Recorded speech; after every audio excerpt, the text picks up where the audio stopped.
तो last part में हमने देखा था कि मैक्स ट्रेनिंग करके जा रहा था, साथ ही उसने अपनी फैमिली को एज रोकने का लिक्विड भी दे दिया था, जिसकी वजह से उनकी एज उतनी ही थी जितनी पहले थी। इसके बाद कई साल बीत गए थे, जहां मैक्स के दोनों बच्चे बड़े हो गए थे और उनमें से एक लड़के ने शादी भी कर ली थी। दूसरी तरफ मैक्स भी अपनी ट्रेनिंग से उठ गया था, जहां पहले तो उसे लोग बहुत ज़्यादा कायर समझ रहे थे क्योंकि उसने फैंटम जेलिस का एक चैलेंज एक्सेप्ट नहीं किया था। लेकिन मैक्स स्काई ब्रिज का लेवल 2 और 3 पार करके सबको चौंका देता है, जिसके बाद वो फिर से ट्रेनिंग करने के लिए जाने लगता है, लेकिन उससे पहले उसे कहीं जाना था। अब आगे तो इस पार्ट की शुरुआत में हम लुओ पिंग को देखते हैं, जो अपनी फैमिली पिक्चर को देख रहा था। तभी वो मैक्स को अपने सामने देखता है, जिसे देखकर वो बहुत खुश होकर उसे गले लगा लेता है। तभी मैक्स उससे पूछता है कि ईवा कहाँ पर है। इस पे लुओ पिंग मैक्स को ईवा के पास ले जाते हुए बोलता है कि ईवा ने रात से मेरा मैसेज भी नहीं देखा, वो पूरी रात से लगातार काम करती जा रही है। इस तरफ हम ईवा और उस मंकी सीनियर की असिस्टेंट को देखते हैं, जहां उन दोनों के बीच एक मीटिंग चल रही थी, जिसमें ईवा चाहती थी कि जो कंपनी उसने बनाई है उसे वर्चुअल यूनिवर्स की सब्सिडरी बना दिया जाए और उसके सारे ऑपरेशंस भी ईवा ही संभाले। पर वो असिस्टेंट ईवा से कहती है कि तुम्हें वर्चुअल यूनिवर्स की सब्सिडरी तो बनाया जा सकता है, लेकिन तुम्हें उसके बाद तुम्हारी कंपनी चलाने के लिए फुल अथॉरिटी नहीं दी जा सकती। इस पे ईवा कहती है कि मेरी कंपनी एक बहुत बड़ी रियल एस्टेट कंपनी बन गई है, जिसने कई सारे प्लैनेट्स पर कई सारे हाउसेस और रेस्टोरेंट बना रखे हैं। साथ ही इसकी रियल एस्टेट इन्वेस्टमेंट भी काफ़ी अच्छी है, इसलिए मेरे ख्याल से इसे वर्चुअल यूनिवर्स की सब्सिडरी बनाकर फुल अथॉरिटी दे देनी चाहिए। इस पे वो असिस्टेंट ईवा से कहती है कि भले ही तुम्हारा हस्बैंड एक वर्चुअल यूनिवर्स का कोर मेंबर है, पर इसकी वजह से तुम्हें कोई स्पेशल ट्रीटमेंट नहीं मिल सकता। तुम्हें सब्सिडरी तो बनाया जा सकता है, लेकिन तुम्हें स्पेशल अथॉरिटी नहीं दी जा सकती। इसके बाद वो असिस्टेंट वहाँ से चली जाती है, जहाँ इस डिसीजन की वजह से ईवा बहुत ज़्यादा दुखी हो गई थी और वो मैक्स की फ़ोटो को देखकर उसे याद करने लगती है। तभी मैक्स उसके सामने आ जाता है, लेकिन ईवा को लगता है कि वो एक होलोग्राम है।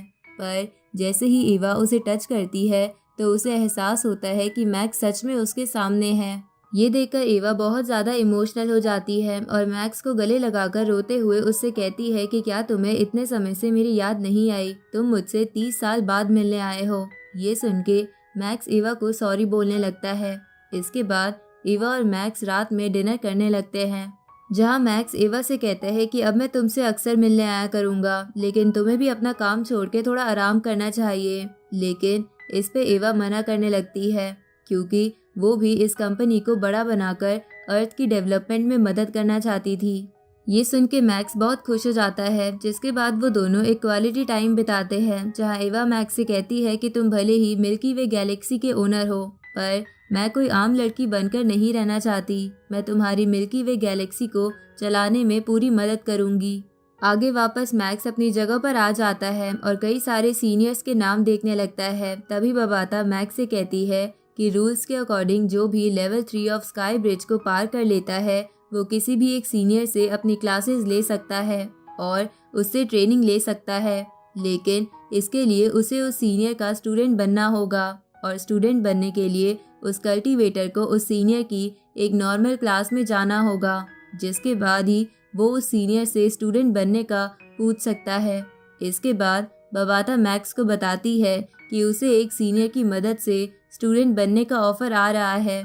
इस पे मैक्स कहता है कि पर मुझे जिन्होंने ब्रेक थ्रू करने में हेल्प करी है वो मंकी सीनियर थे, ना कि ये वाले सीनियर। ये सुन के बबाता मैक्स से कहती है कि मंकी सीनियर का जब से लास्ट डिसिपल मारा गया था तब से मंकी सीनियर ने किसी को भी अपना स्टूडेंट बनाना बंद कर दिया है और उस बात को 100 मिलियन ईयर्स हो गए हैं, जिसकी वजह से तुम्हें शायद ही एक्सेप्ट करे, और अगर उन्होंने तुम्हें एक्सेप्ट नहीं करा तो कोई दूसरा टीचर भी तुम्हें शायद ही एक्सेप्ट करे।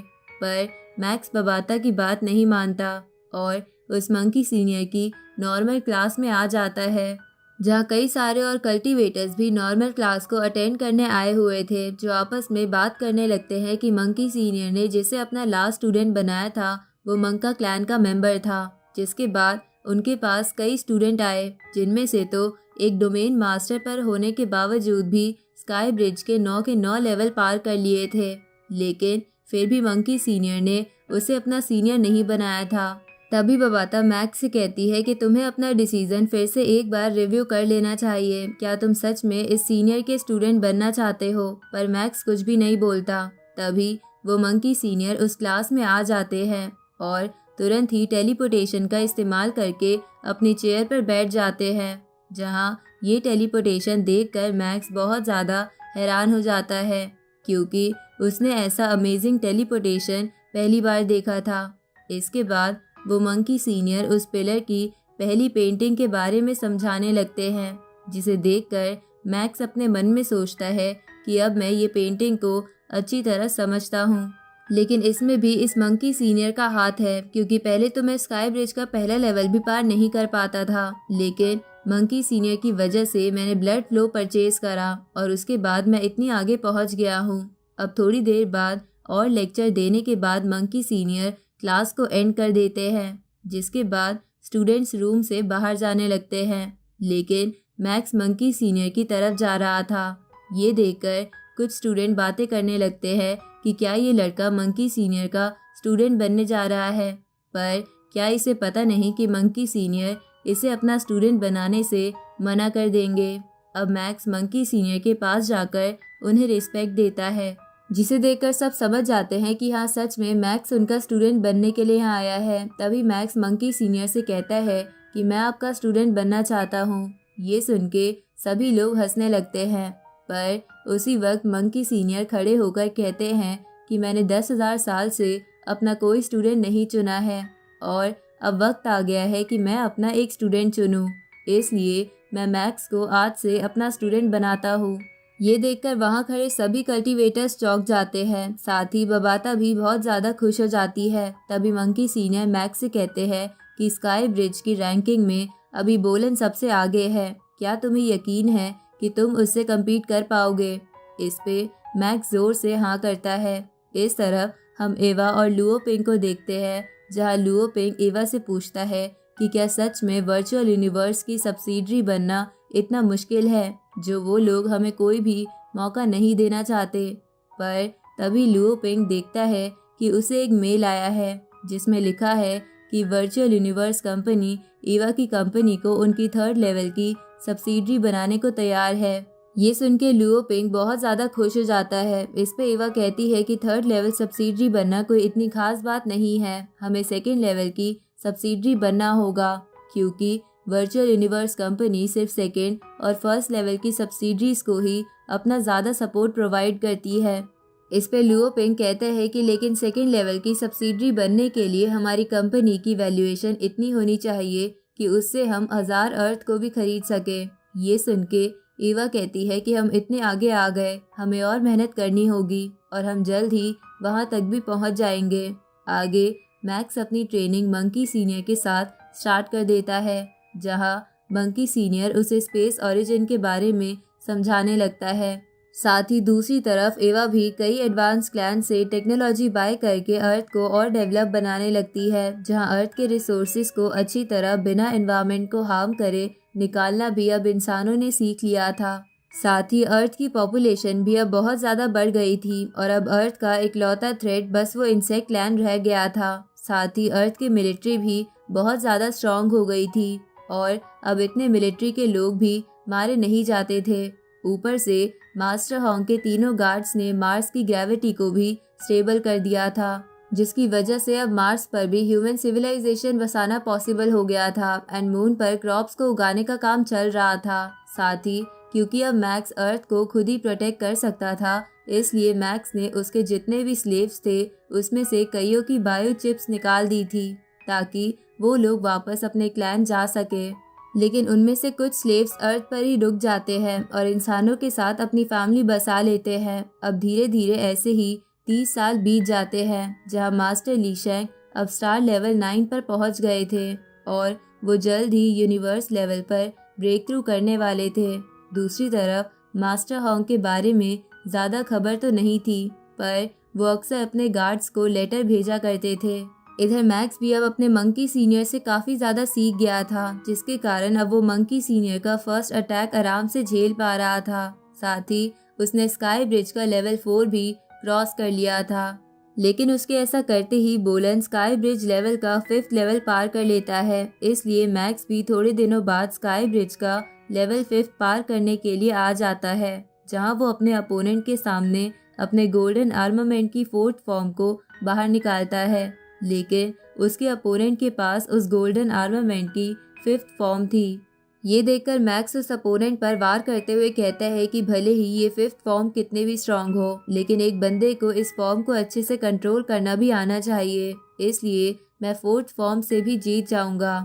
लेकिन वो अपोनेंट अपनी 5th फॉर्म से मैक्स की 4th फॉर्म को आराम से काटे जा रहा था, जिसकी वजह से मैक्स के सर में बहुत ज़्यादा दर्द हो रहा था और वो सोचने लगता है कि उसने उस पेंटिंग की हर रेन ड्रॉप्स को तो समझ लिया था, तो अब क्या प्रॉब्लम आ रही है। उसी वक्त उसे याद आता है कि उसने उस पेंटिंग की हर रेन ड्रॉप्स को अलग अलग समझा था, लेकिन उसने कभी भी उसे पूरी एक साथ रख कर नहीं देखा।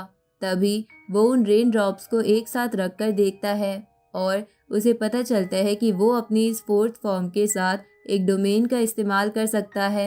मैक्स अपनी 4th फॉर्म के साथ उस डोमेन को एक्टिवेट कर देता है, जिसकी वजह से अब वो उस 5th फॉर्म को रोक पा रहा था। तभी मैक्स अपनी 4th फॉर्म से अपने अपोनेंट को ख़त्म कर देता है। इधर कैंगबो मानियो भी ये देखकर बहुत ज़्यादा खुश था। साथ ही वो मैक्स से बहुत ज़्यादा इम्प्रेस हो गया था कि मैक्स बहुत ज़्यादा टैलेंटेड है, जो इतनी सी एज में इतना कुछ सीख गया है। दूसरी तरफ बाकी कल्टीवेटर्स को भी खबर मिल जाती है कि मैक्स ने 5th लेवल को भी क्रॉस कर लिया है। ये देखकर बहुत सारे कल्टीवेटर्स चौंक जाते हैं और वूका और रोंगजुन मैक्स के लिए बहुत ज़्यादा खुश थे। पर इधर फैंटम जेलिस को मैक्स पर बहुत ज़्यादा गुस्सा आ रहा था और लोंगयुन तो सोच रहा था कि वो तो जीनियस बैटल में 2nd आया था, लेकिन फिर भी वो स्काई ब्रिज लेवल पार करने में मैक्स से काफ़ी ज़्यादा पीछे है। इस तरफ बोलन को भी ये खबर मिल जाती है, इसलिए वो स्काई ब्रिज लेवल 6 को पार करने आ जाता है। दूसरी तरफ वो असिस्टेंट उस मंकी सीनियर को भी ये बता देती है और उसके सामने मैक्स की तारीफ करने लगती है कि उसने पहली बार ऐसा कोई टैलेंट वर्चुअल यूनिवर्स कंपनी में देखा है। इधर बबाता मैक्स को आकर बताती है कि बोलन ने स्काई ब्रिज का लेवल 6 भी पार कर लिया है। इस पे मैक्स कहता है कि इसमें कोई बड़ी बात नहीं है। बोलन ने सबसे टफ पिलर को चुना था, जिसकी वजह से उसे लेवल 6 तक पहुंचने में इतना टाइम लग गया, वरना वो शुरू में ही लेवल 6 पर पहुंच जाता। बोलन सच में बहुत बड़ा जीनियस है और मुझे भी उसके साथ compete करना है, पर अभी उसका सही समय नहीं है। उसके लिए हमें और वेट करना होगा। अब मैक्स के ये बोलते ही ये पार्ट यहीं ख़त्म होता है।